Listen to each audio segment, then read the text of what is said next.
কেউ একজন কোশ্চেন করেছিলেন যে ভোকাবুলারি মনে থাকে না, ঠিক আছে, এটা কি করা যায়? এটা আসলে একটা জাতীয় সমস্যা। হ্যাঁ, যখন আপনি অনেকগুলো ভোকাবুলারি পড়বেন একসাথে, স্বাভাবিকভাবেই হচ্ছে কিছু কিছু হারিয়ে যাবে, মনে থাকবে না, এটা স্বাভাবিক সমস্যা। এখন এইখানে আসলে আমাদের মনে রাখার উপায়টা কি? মনে রাখার উপায় হচ্ছে আপনি ভোকাবুলারি শিখতে হবে কনটেক্সট অনুযায়ী, কনটেক্সট, ঠিক আছে। যেমন আমি আজকে একটা আলোচনা করেছি যে ড্রিমস হ্যাভ ফেসিনেটেড, তাই না? একটা কোশ্চেন ছিল যে এখানে ফেসিনেটেড মানে কি? ক্যাপটিভেটেড, ঠিক আছে।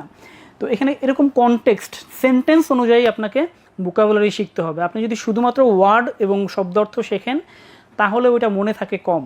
আপনি যদি সেন্টেন্সে শেখেন, ব্যবহারটা শেখেন, তাহলে ওটা বেশি মনে থাকে। তো সেই ক্ষেত্রে এখন দেখেন আপনি যেমন আইসোলেশনটা এটা আপনার মনে থাকবে, কারণ আপনি এটা কনটেক্সট অনুযায়ী প্রচুর ব্যবহার করছেন। আমরা যখন কোভিড-19 আক্রান্ত ছিলাম তখন আইসোলেশনটা অনেক বেশি ব্যবহার করা হয়েছে, তাই না? So you will never forget it. আপনি কখনোই কিন্তু এটা ভুলবেন না। কেন ভুলবেন না? বিকজ এটা আপনি প্র্যাকটিক্যাল লাইফে কনটেক্সট অনুযায়ী কী করছেন, ব্যবহার করছেন, ঠিক আছে।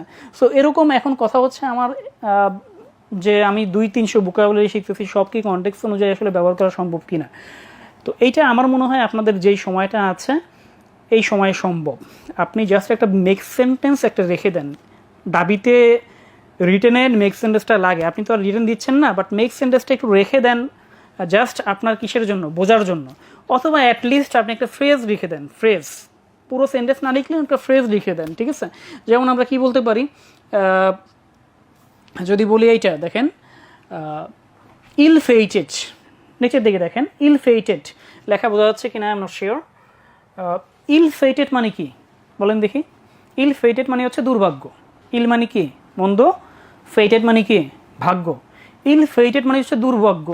তাহলে আপনি এটাকে এইভাবে বললেন যে হ্যাঁ, একজনের রাফিয়া জান্নাত বলছেন মিস ফরচুন, ঠিক আছে। যদি আপনার এটা মনে থাকতে কষ্ট হয়, আপনি একটা ফ্রেজ পাশে লিখে দেন, ইল ফেইটেড অরফেন, যে দুর্ভাগা এতিম, অথবা ইল ফেইটেড বয়, দুর্ভাগা ছেলে, ঠিক আছে।